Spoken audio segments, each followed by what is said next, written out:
Hello, I'm Mantastic'c and Fantastic, and today I want to talk about the new evolutions and upgrades for many different farmables that have just gone live in North America. But before I dive right into that, I just want to give you, ladies and gentlemen, a quick little health update, just mentioning that I haven't been doing so well in terms of pain management. I have started using a different kind of medication that's only to be used in absolute necessary emergencies, so to speak, and it's throwing me off a little bit. But point of the matter is, I'm trying to get back into things. It's a little better today compared to the last week almost. But either way, let's talk about these farmable cards, which are now buffed up. So farmable cards means that every single player out there has the potential to actually acquire these cards, which makes them much more interesting. And many of them will feature significantly lower star rarities. And the reason why lower starred rarities are quite helpful nowadays is because we're starting to see some leaders that care about the total rarity of your teams, along with certain dungeons rewarding you for having a lower rarity card to give them bonus stats. Point of the matter is, it's nice that certain cards may seem a bit more usage just because of this lower rarity clause, such as Super Nega, who is a 3-star card. And Super Nega is able to be a double blob card with a combo orb, some rows, triple VDP. Their active skill is a 3-turn delay and then removes orb blocks and creates the whole board of fire and hearts. Good chance from that board you're going to be able to deal spectacular amounts of damage, but with a long 12-turn cooldown, it's going to be a little challenging to, have it being used on a regular basis, along with inheriting on top of it. For Wang Ren, they are only 1 star, and kind of comical when you think about it, and they're obviously going to be providing some stats, so your flamey, bubbly teams can obviously take advantage of this card here. They have double 10 combo. They don't have any triple 10 combo through Super Awakenings, but you know what? It should be okay. And their active skill, I think, is quite unique, and this is going to apply to a couple other cards that I'm about to talk about. It is a 4-turn cooldown that creates a leader swap of themselves, so they will swap into position as your leader, and then you get to use it again to swap back out. And when you do utilize this active skill, you get a 10 times attack buff for fire attribute for a single turn. And then their leader skill is 50 times attack when you're full HP and matching 2 fire combos. So, like I mentioned with Flamey Bubbly, 1-star card means you can actually use them. Low base cooldown means they could inherit something over top and probably get used. And if you really think about it, at the very end of the dungeon, when you need that extra little zest to push yourself higher up in terms of damage output, you can swap them into position, and with 50 times attack multiplier, it's way higher than basically anything else you're going to have. The 10 times attack buff for fire on top of it. Point of the matter is, there is the possibility that you can smash incredibly hard, but just be mindful of the fact that they don't give any bonus combos with their leader's skill, so it may be hard to activate any 10 combo awakenings that may or may not be present on your given team. But point of the matter is, it's interesting to see this extremely old farmable card has a bit more value compared to what they used to have. And Basil follows the exact same pattern, except they are 2-star rarity and they just have blue awakenings instead. Basically the exact same thing when I really look at it, except it needs to match 2 or more water combos. Again, I can make the argument that flamey, bubbly teams could utilize this in theory, or just a way for you to swap into position if you know you can be full health all the time. For 3dia, they are now 3-star rarity, and they're basically wood, but instead of the enhanced wood water combos, they get a team HP, so you can make the argument that's a bit stronger. They do have the chance to get a triple 10 combo through Super Awakening, so that does give them significantly more damage, which in turn makes me think that they could be a possibly useful option for any team where you want a low base cooldown card with a low rarity that actually can deal meaningful amounts of damage. And of course, if you really truly wanted to swap in, it's going to be a little awkward because you have to be below 20% HP, which is not really going to happen, I feel, in most cases. But if you're able to manage that, that is 20 times, 100 times attack multiplier, so comically high potential there. For Defoud, 4-star rarity, and it's a little unfortunate their cooldown is a 4-turn cooldown. If it was a 3-turn cooldown, this would have been pretty magical, because then it would have been essentially I'd say one of the easiest or most accessible cards for a rainbow board changer you can actually acquire that's on a low cooldown. It gives you a board unlock and changes the whole board to hearts, jammers, changes hearts and jammers to light. Inflicts, never mind. What am I actually talking about? It's not a rainbow board changer. You just get rid of hearts. Never mind. Not so great. What am I talking about? I was mixing it up with someone else. So Defoud, I think, is a little awkward unless you just want to have a lot of the enhanced orb awakenings. So there are 10 enhanced orbs, some personal damage, but just really an awkward active skill that's on a 4-turn cooldown. So nothing particularly exciting there. L5 has 5-star rarity. I think it's kind of amusing how his name has 5 in it and then they have 5-star rarity. So we're not quite as exciting as possible. The lower star rarities makes them much more justifiable. They can have double blob awakening. Their active skill is a 12-turn cooldown that gives you 5 fire orbs at random, enhancing fire orbs and gives you 2 turns of haste. But the problem is, with a 12-turn cooldown that's not a transforming style active skill, it's going to be just awkward to play around, I feel. So not quite sure where we can truly utilize them overall. For Il6, who has 6 in his name, is a 6-star rarity card. Lots of water-based style awakenings, likes to row things down, can have double 10 combos, so okay personal damage.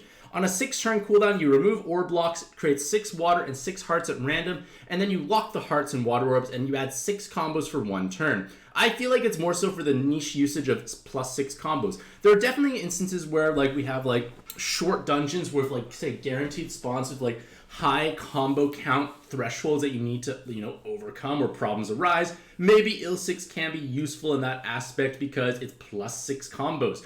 And with +6 combos, you're most likely going to overcome whatever combo shield is actually in your way. So I think it's more so for that niche aspect there overall. For 7-Zard, surprise, surprise, 7-Zard has 9-star rarity. They mix wood and dark orbs rows, which is kind of awkward. I've never been a big fan of dual color matching, so to speak. I guess Elfride is kind of a weird exception, but like there's no like wood dark rows at this point in time for 7-Zard. They have double 10 combo and the chance to gain some killers or the poison blessing, which is technical damage increase. Their active skill is a blistering 1-turn cooldown, which changes water to hearts, light to lethal poisons, and then an attack buff for 1 turn. Maybe if you can take advantage of these poison orbs, or maybe have ways to utilize them, perhaps, maybe. But at the same time, I just don't quite think it's that magical overall. Like, poison orb meta has kind of been a gimmick for a long time, and it just really doesn't pan out. D8, there's an 8 in this person's name, so there's 8 stars available. A bunch of light and water orb awakenings. I guess you can make the arguments that New Year's Fair Rule could utilize those colors, but do you need to have another card that has lots of damage and kind of an awkwardly long cooldown? Maybe you can make the argument that the 88% damage reduction for 1 turn is your big shield, so maybe that could happen, but not an exceptionally large amount of skill boosts. It's only 2 skill boosts. It can be a little awkward because you do want a bit more skill boosts for Fair Rule to like swap in ideally to 7x6. And then finally for 9 Dragon, they have fire and dark row mixtures. They have double blob, they have super jam resist. Their active skill is a 9-turn cooldown that gives you a looping shield for 9 turns, and then +2 movement time for 9 turns. So at least this active skill is meaningful. Like a looping shield greatly augments your effective health overall, and of course if you are matching blobs, ideally dark blobs, maybe red blobs, you are dealing meaningful amounts of damage, but not too much otherwise there. It's like a looping shield that's just on an awkward card from an Awakening's point of view. And then if I'm not mistaken, this should be 10 or Vol 10 with 10 stars.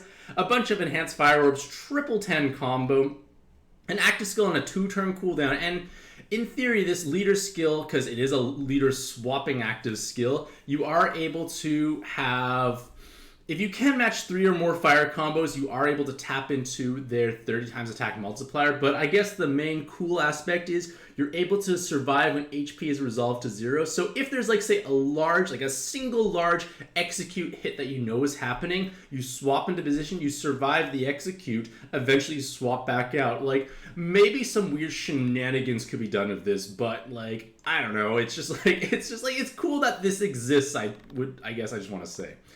Guy Knot, there's no numbers in this individual here, but they have 4 attribute awakenings times 4 potentially, and their active skill removes orb blocks, changes the whole board to all attributes, and then heal and jammers all orbs enhanced. Maybe this is the card I was thinking about prior, of having like a rainbow board changer button on a 5-turn cooldown. It's not short enough to loop. You're probably better off with other options, unfortunately. For Volsong, they have a couple of 3 attribute awakenings, a couple of double TPAs or 4 TPAs total. Their active skill is a 2-turn cooldown that halves your attack for dragon and attackers. So maybe if you don't populate your team with many dragons and attackers, sure, you can get around this. And then on a 2-turn cooldown, you remove the orb blocks and then create the whole board of all attributes and just all attributes. There are no hard orbs present, so healing could be a problem. You nerf your own attack multiplier, so like any looping attack buffs are going to get overwritten, but I guess you can make the argument if you need a looping rainbow board changer, here is an easy and accessible option, but the self-attack nerf is definitely a big drawback overall. For Lynthia, they have some auto-healing. They have 5 attribute awakenings times 2. They could have up to 4 TPAs or some Team HP, tape resist. Their active skill is a 2-turn cooldown with change the whole board to all attributes, heal, and poison. This is kind of making me think like Red A10 in the sense that Red A10 gives you a similar board, but they also include jammers. In terms of ease of access, Lynthia is way easier to make than Red A10, so maybe if you're trying to get yourself those raw dragons, Lynthia could be just an incredibly easy budget solution in the interim while you're trying to smack your way through Raw Dragon Descended. That's where I feel like it could be useful, because I made a bunch of Red A10s for my cells, and I don't use them anymore because the Raw Dragons tend to be superior. Next is Nordis, and they have double Brick Awakenings. They can get Combo Orb from Super Awakenings. Their active skill is a 15-turn cooldown that gives a 30% gravity, full health heal, and change the board to Wood and Light. I feel like these gravities, like the Zeus Hunter from Monster Hunter Collab gives a gravity plus attribute absorption cancellation. So that makes it quite a niche gravity where it's like, cool, I reduce their health and cancel attribute absorption. I know Ensure one that's used quite a bit. So I feel like for Nordis, there's no great application for this active skill overall, unfortunately. For Machine Athena, they can deal absolutely spectacular amounts of damage against dragon-type spawns. So maybe in dungeons where there's many dragons, Machine Athena will do comically high amounts of damage, because with 3 dragon killers, that's 125 times personal damage, and then 210 combos on top of it, and 4 TPAs. Math is incredibly hard, but just know that it's a gargantuan amount of personal damage against dragon-type spawns.